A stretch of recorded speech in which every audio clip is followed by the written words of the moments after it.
আসসালামু আলাইকুম ভিউয়ার্স, সবাই কেমন আছেন? একঘেয়েমি প্যাকেট মশলার রোস্ট থেকে বের হয়ে এসে পুরনো দিনের সেই বাটা মশলার রোস্ট কার কার ভালো লাগে? আমার তো খুবই পছন্দ। তাই আজকে চলে এলাম আপনাদের সাথে এই রেসিপিটা শেয়ার করতে। এখানে দেখতে পাচ্ছেন আমি প্রথমে কড়াইতে পেঁয়াজ, আদা, রসুন বাটাটা ভালো করে ভেজে নিয়েছি।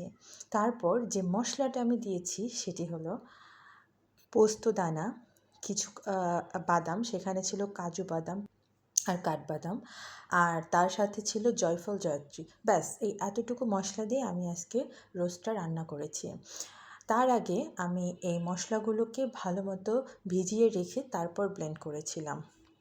এবার মশলাগুলোকে ওই পেঁয়াজ, আদা, রসুন বাটার সাথে ভালো করে মিশিয়ে দিয়ে আর একটু পানি দিয়ে কষিয়ে নিয়েছি, সাথে কিছু কাঁচামরিচ দিয়েছি।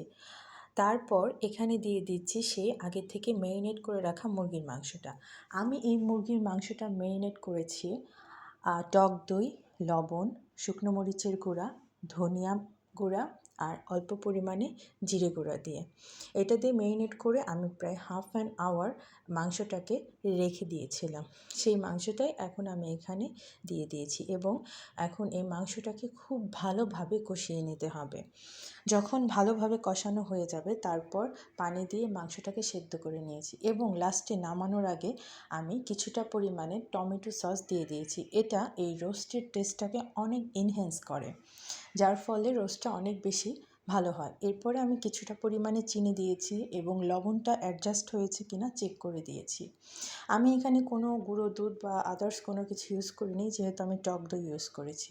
তো এই হলো আমার রোস্টের রেসিপি। এটা হচ্ছে ফাইনাল লুক। কেমন লাগলো আপনাদের অবশ্যই জানাবেন। ধন্যবাদ।